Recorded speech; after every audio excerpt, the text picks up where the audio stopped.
नमस्ते मंडळी, आज आपण कैरीपासून अगदी अशी इंटरेस्टिंग ही रेसिपी करणार आहोत. आपण कैरीचा मुरब्बा पाहिला असेल, पण आज आपण कैरीच्या फोडींपासून मुरब्बा करणार आहोत आणि एकदम मस्त टेस्टी लागतं हे लोणचं. लोणचं म्हणा किंवा मुरब्बा म्हणा, तर इथे मी मुरब्ब्याकरता तोतापुरी कैरी घेतलेली आहे. ही कैरी थोडी पिकलेली आहे आणि थोडी कच्ची आहे अशी आहे. तर मी इथे 1 किलो कैरी घेतलेली आहे. अशा 3 कैऱ्या मिळून ह्या 1 किलोच्या आकाराच्या कैऱ्या आहेत. आपण वरचं हे देठ याचं कापून घ्यायचं आहे चाकूच्या साहाय्याने, तिन्ही कैऱ्यांचं. आणि हा मुरब्बा अगदी टेस्टी लागतो आणि लहान मुलंसुद्धा आवडीने खातात. तुम्ही लहान मुलांना टिफिनमध्ये सुद्धा देऊ शकतील आणि वर्षानुवर्ष टिकणारा हा मुरब्बा तयार होणार आहे. तर व्हिडिओ पूर्ण बघा, स्किप करू नका. हे बघा, इथे आता आपण अशा साहाय्याने साल काढून घ्यायचं आहे याच्यावरचं. अशा प्रकारे मी तिन्ही कैरीचं साल काढून घेणार आहे. इथे आपण एका साईडला गॅसवर कढई ठेवायची. कढईमध्ये आपण थोडं पाणी गरम करायला ठेवायचं आहे. त्याच्यामध्ये आपल्याला कैरी थोडी शिजवून घ्यायची आहे. तिथे मी साधारण 2 ते 3 ग्लास पाणी टाकले. त्याच्यामध्ये मी थोडं मीठ टाकलेलं आहे 1 चमचा आणि पाव चमचा इथे मी हळद टाकलेली आहे. हळदमुळे आपल्या कैऱ्यांना अगदी छान कलर येणार आहे, त्याच्यामुळे मी इथे हळद टाकली आहे. आता इथे तिन्ही कैऱ्या मी व्यवस्थित सोलून घेतलेल्या, त्याचं साल काढून घेतलेलं आहे. आता आपल्याला याला कट करायचं आहे. आता आपण याच्या फोडी करायच्या आहेत. तुम्ही याला किसूनसुद्धा मुरब्बा बनवू शकतात, पण फोडींचा कसा असतो मुरब्बा, मुलांना फोडी बघूनच खावीशी वाटेल. कीस असलेला जास्त मुलं खात नाही, त्याच्यामुळे ना तुम्ही फोडी करून बनवून बघा, अगदी छान लागतो आणि मुलं सहज ती फोड उचलून मुरब्बा खाऊ शकतात आणि टिफिनमध्ये सुद्धा तुम्ही त्यांना देऊ शकतात आणि खूप टेस्टी लागतो.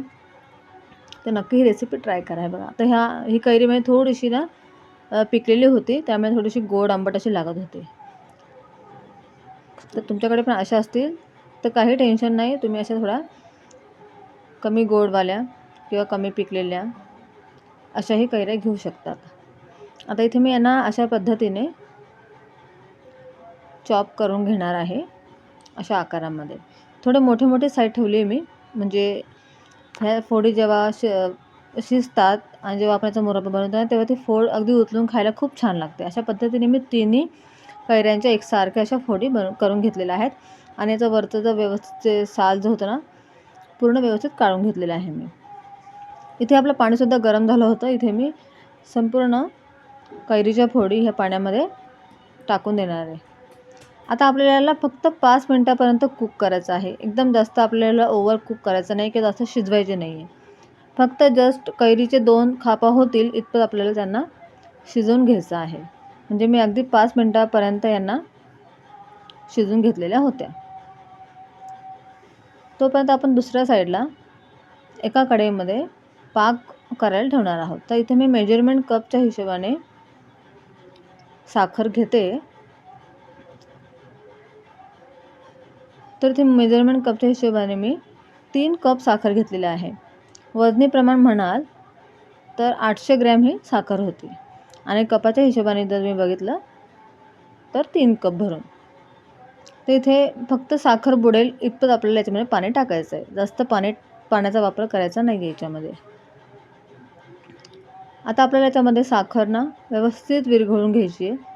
आपल्याला याचा कुठल्याही प्रकारचा आत्ता पाक करायचा नाही आहे. फक्त आपल्याला जस्ट हाताला चिपचिपी लागली पाहिजे, म्हणजे आपलं मध कसं असतं तसं आपल्याला त्याप्रमाणे फक्त म्हणजे चिपचिपाटपणा आलेला पाहिजे. अशा पद्धतीने आपल्याला हा पाक तयार करायचा आहे.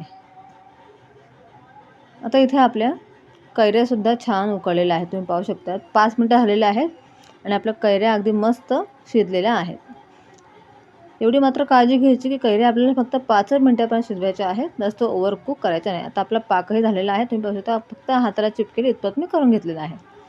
आता आपण एका चाळणीमध्ये संपूर्ण कैरीच्या फोडी घालून घ्यायच्या आहे आणि याच्यामधलं जे पाणी असतं उकळलेलं, जे आपण याच्यामध्ये कैऱ्या उकळलेल्या, ते सुद्धा पाण्याचा वापर तुम्ही करू शकतात. अशा पद्धतीने बघा, फक्त चाकूच्या साहाय्याने 2 तुकडे होतील अशा पद्धतीने आपल्याला हे शिजवून घ्यायचे आहे इतपत.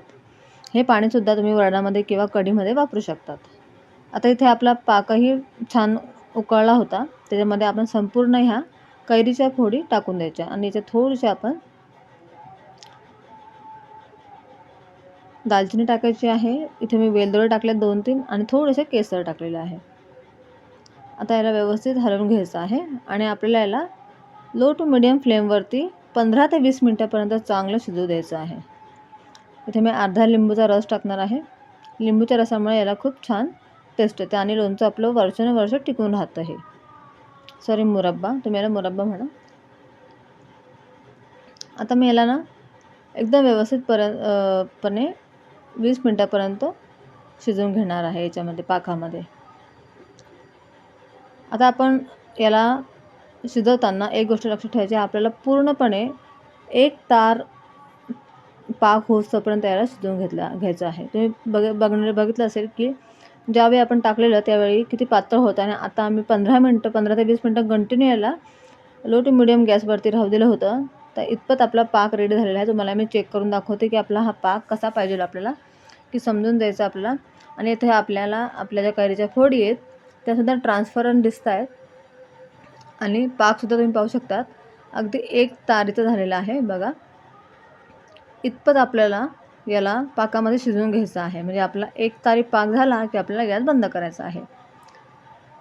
अशा पद्धतीने जर केलं ना तुम्ही हा मुरब्बा, तर तो तुमचा वर्षभर बाहेर एअरटाईट कंटेनरमध्ये आरामात वर्ष दीड वर्ष राहतोच.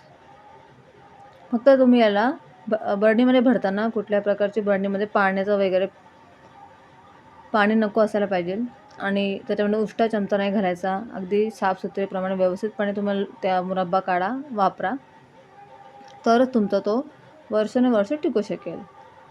एवढा दिवस टिकत नाहीच म्हणा, इतका छान बनतो तो की मुलं हे रोज जेवताना खायला मागतीलच, याची मी तुम्हाला खात्री देते. आणि जर भाजी नसेल, मुलांना भाजी आवडत नसेल, तर तुम्ही त्यांना चपातीबरोबर हा मुरब्बा नक्की देऊ शकतात. खूप टेस्टी लागतो आहे बघा, तुम्ही पाहू शकताय.